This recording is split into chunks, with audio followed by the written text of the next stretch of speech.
Kembali lagi bersama SG Movie. Nah, kali ini aku akan merangkum film terbaru yaitu Badland Hunters 2024. Film Korea bergenre action ini bercerita tentang keadaan pasca gempa bumi di Seoul. Dampak dari kejadian membuat manusia menjadi brutal dan pokoknya amburadul. Nah, tanpa lama-lama langsung saja ke ceritanya.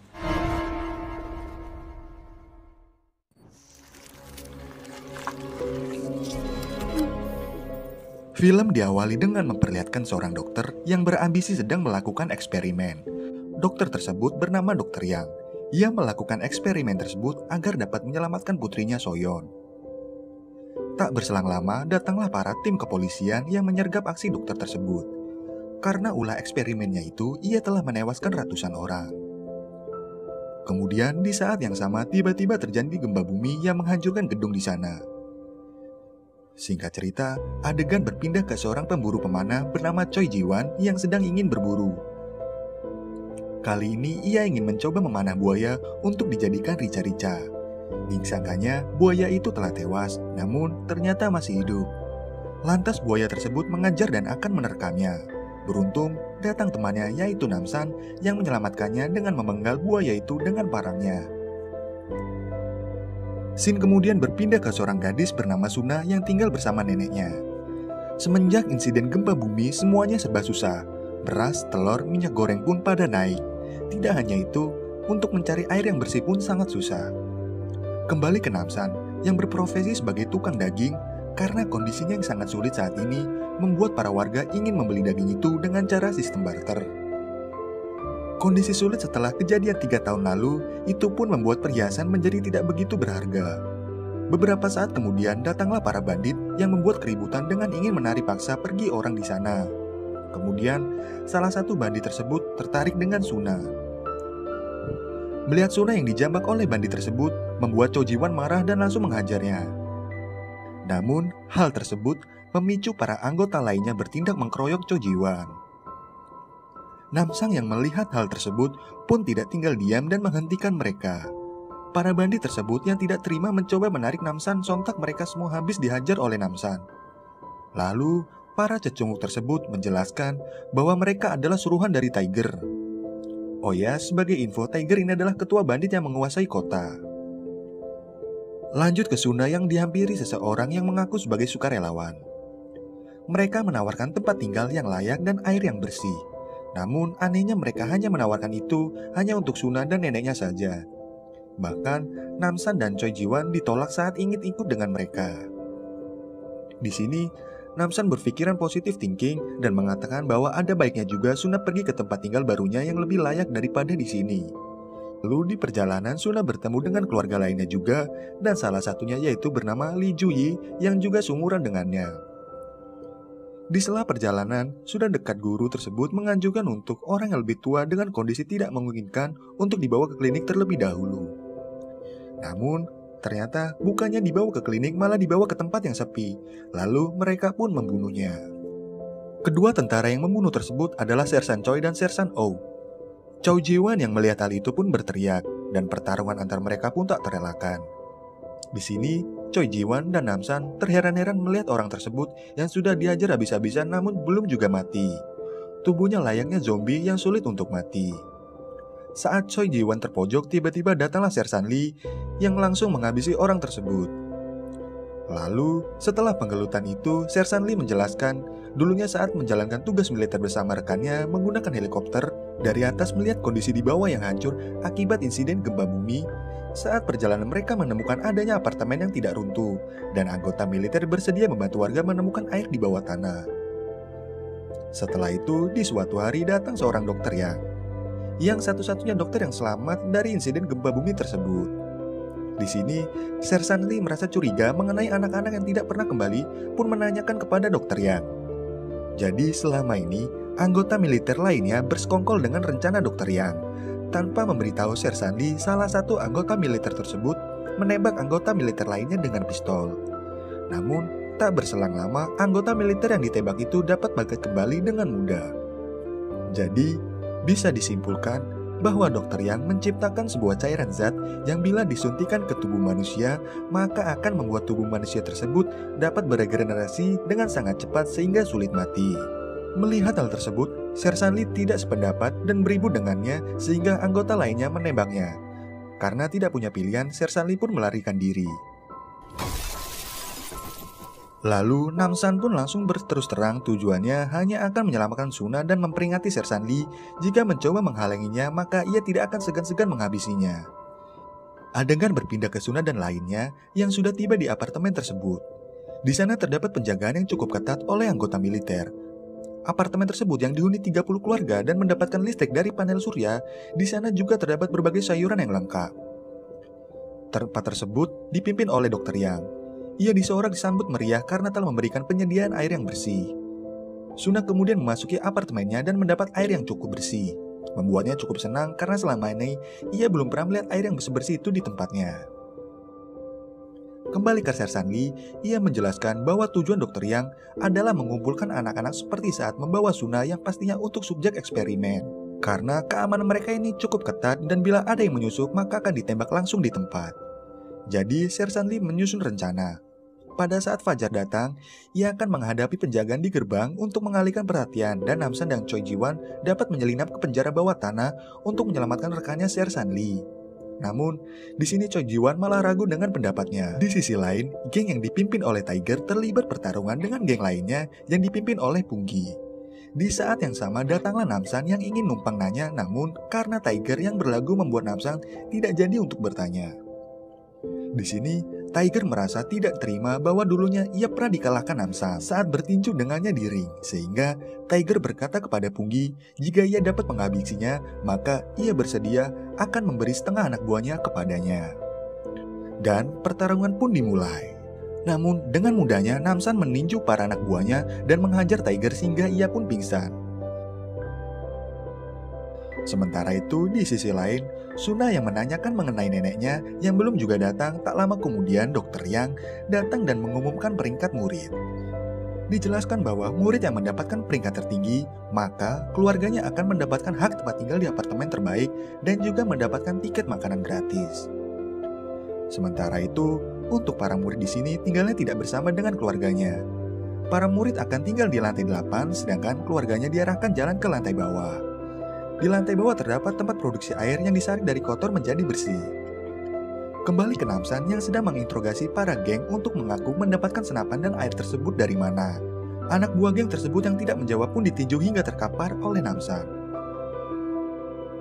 Pada akhirnya Tiger pun menjelaskan bahwa mereka memonopoli semua air. Para orang tua bekerja setiap hari sedangkan mereka duduk santai menikmatinya. Lalu, para geng bila ingin mendapatkan air bersih, maka harus menukarkan orang-orang yang akan dibawa kepada mereka agar mendapatkan air bersih. Pada awalnya mereka menerima siapapun, namun sekarang mereka hanya menerima anak-anak di usia remaja. Tidak tahu alasannya mengapa mereka hanya menerima anak-anak. Mereka juga dapat masuk ke sana di saat hari pengantaran. Selesai menjelaskan, Namsan langsung membogemnya hingga pingsan. Scene kemudian berlanjut pada Suna dengan Juye yang memperkenalkan diri di kelas. Saat mereka memperkenalkan diri, tatapan para murid yang melihat mereka hanya dengan ekspresi datar tidak ada kepedulian. Kemudian, Suna dan Juye dipersilakan duduk di tempatnya. Suna melihat murid di sana, lehernya terlihat diperban yang kemungkinan akibat bekas disuntik. Bu guru di sini menjelaskan bahwa saat ini sedang krisis air di dunia, sehingga manusia butuh struktur tubuh baru untuk mengatasi keterbatasan itu. Yang pada intinya bahwa mereka bila ingin dapat bertahan hidup tanpa air dan makanan, jadi tubuh mereka nantinya akan disuntik serum. Sehingga tubuh mereka dapat beregenerasi dengan cepat, meski tanpa makan dan minum pun akan tetap hidup. Suna yang penasaran di sini pun bertanya kepada bu guru, mengapa tidak berbagi air ke orang luar? Pertanyaan tersebut pun membuat guru tersebut menunjukkan ekspresi tidak menyenangkan. Ia mengatakan bahwa Dr. Yang kehilangan putrinya karena orang luar. Bu guru berkata bahwa untuk jadi bagian dari umat manusia baru maka diperlukan kualifikasi khusus. Suna pun bingung apa kualifikasi yang dimaksud. Lalu Juye di sini secara spontan menjawab orang yang membantunya riset dokter adalah kualifikasinya dan ia juga ingin membantu riset Dr. Yang.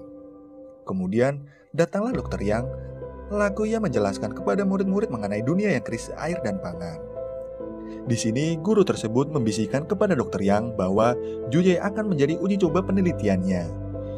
Juye yang polos pun dengan senantiasa mau ikut bersama dokter tersebut untuk membantunya dalam penelitiannya. Sedangkan Suna, ia terus bertanya kepada guru dan dokter tersebut apakah neneknya sudah tiba. Lalu guru tersebut mencoba meyakinkan Suna dengan berkata neneknya saat ini sedang sakit parah sehingga perlu dirawat 2-3 hari. Padahal yang sebenarnya neneknya sudah tewas dibunuh sebelumnya. Di sisi lain, satu tentara menjuntikkan serum dari dokter Yang ke tubuhnya. Dan tentara tersebut bertanya kepada dokter Yang sampai kapan ia harus terus bergantung pada suntikan serum tersebut. Tentara tersebut bernama Sersan Kon. Ia juga bertanya mengenai Sersan Choi dan Oo yang belum juga kembali. Padahal Sersan Choi dan Oo sudah tewas dipenggal saat bertarung dengan Namsan dan Sersan Lee. Di ruangannya, dokter Yang mengomel-ngomel bahwa risetnya akan berhasil dan saat harinya tiba mereka lah yang akan menerima dan mengakuinya. Sementara itu, di sini Suna diam-diam mengendap-endap mencoba kabur dari tempat tersebut. Sedangkan di lantai bawah, orang tua Jue ingin bertemu dengan anaknya. Ia mengatakan bahwa guru bilang bahwa mereka boleh mengajukan janji untuk bertemu dengan anaknya kapanpun. Namun tentara tersebut menjelaskan bahwa tidak ada kebijakan seperti itu dan juga lantai 8 juga terlarang untuk penghuni biasa. Ayahnya Juye pun beribut tidak terima karena ia tidak boleh bertemu dengan anaknya sendiri. Kembali ke Suna yang bersembunyi di belakang tembok yang hampir saja ketahuan oleh dokter Yang. Sementara itu di sini, Namsan dan Sersan Lee dan Choi Jiwan serta Tiger sedang menuju ke lokasi dokter Yang. Shin kembali ke dokter Yang mendengar keributan dari orang tua Juye yang bersikeras ingin bertemu dengan putrinya. Lalu, untuk menenangkan mereka, dokter Yang mengajaknya untuk ke lab dan di sana mereka bertemu dengan Juye. Sedangkan Suna yang mengendap untuk keluar tidak sengaja memasuki lab dokter Yang dan menemukan riset milik si dokter yang berisi mengenai uji cobanya yang sudah menewaskan begitu banyak orang. Dari uji coba pada 5 tentara dan juga uji coba pada 7 anak berusia 10 tahun, lalu ia memasuki lebih dalam ruangan lab tersebut dan mendapati Juye yang sedang diuji coba dengan terpasang selang ke lehernya. Di saat yang sama, dokter Yang dan orang tua Juye datang. Sedangkan Suna bersembunyi di balik lemari. Orang tua Juye yang melihat anaknya diuji coba seperti itu pun merasa syok. Dokter Yang pun menunjukkan putrinya yang dalam kondisi terbelah tubuhnya setengah. Dan cuma ada jantungnya dan kepalanya. Sontak, mereka pun sangat terkejut melihatnya. Mendengar ambisi dokter Yang ingin membuat penelitinya agar putrinya dapat hidup kembali. Ayah Juye pun panik dan langsung ingin mencabut alat-alatnya. Namun itu malah membuat Juye muntah terus-menerus hingga pada akhirnya Juye pun meninggal. Dokter Yang menjadi sangat emosi dan mengambil pisau bedah dan langsung menusuk ayah Juye terus-menerus hingga tewas. Sedangkan ibu Juye yang ingin berusaha kabur langsung ditembak mati oleh Sersan Kon. Kemudian dokter Yang membersihkan tangannya dan tiba-tiba ia membuka ruangan alatnya. Sontak, Suna begitu terkejut melihat dokter Yang. Suna pun dipaksa menggantikan Juye sebagai bahan penelitiannya. Sementara itu, Namsan dan lainnya bersiap-siap akan melanjutkan ke lokasi karena sudah pagi.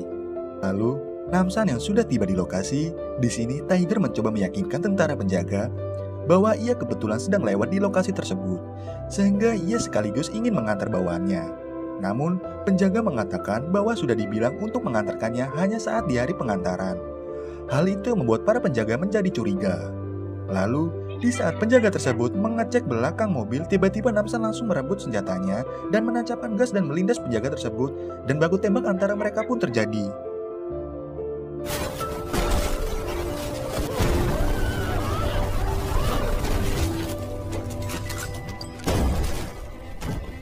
Sersan Kon dan guru yang melihat aksi mereka dari atas, si guru pun segera melaporkan kejadian tersebut pada dokter Yang. Namun, dokter Yang tetap memulai uji cobanya pada Suna.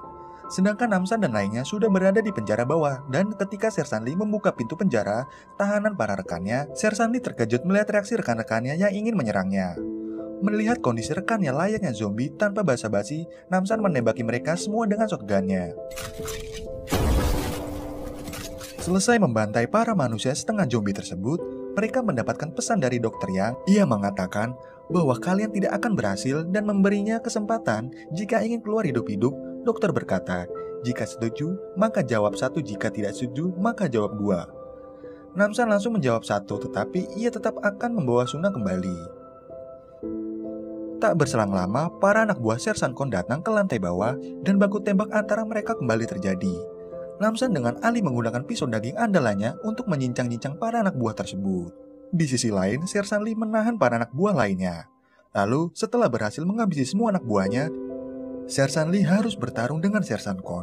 Di sini, Sersan Lee dibuat kewalahan karena Sersan Kon dapat beregenerasi dengan cepat.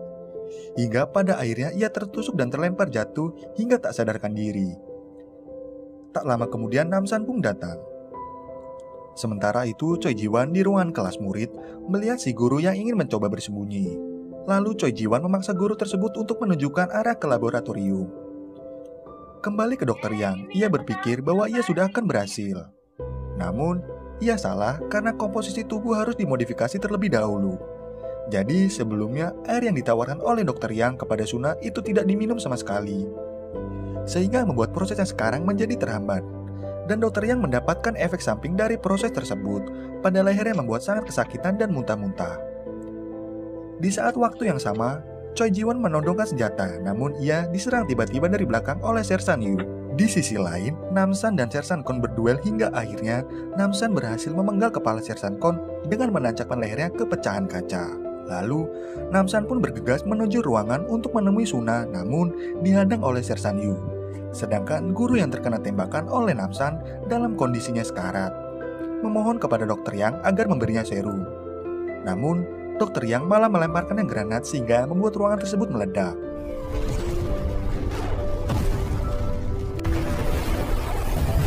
Dr. Yang di sini berusaha kabur sambil membawa tubuh putrinya yang ditaruh di dalam koper. Lalu, para orang tua murid yang melihat pun tidak terima langsung menghajarnya. Dr. Yang melihat adanya kesempatan ia meraih senjata dan menembak dengan membabi buta ke para orang tua murid. Namun, tanpa ia sadari, aksinya tersebut mengenai koper putrinya sendiri sehingga membuat kaca yang melapisi tubuh putrinya menjadi pecah. Hingga saat Dr. Yang ingin menembak, Namsan datang dan langsung menembak mati Dr. Yang.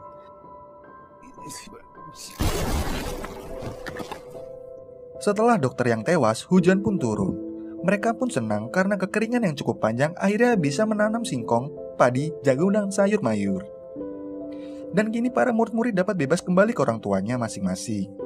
Lalu, sore harinya Suna bersedih atas kematian neneknya.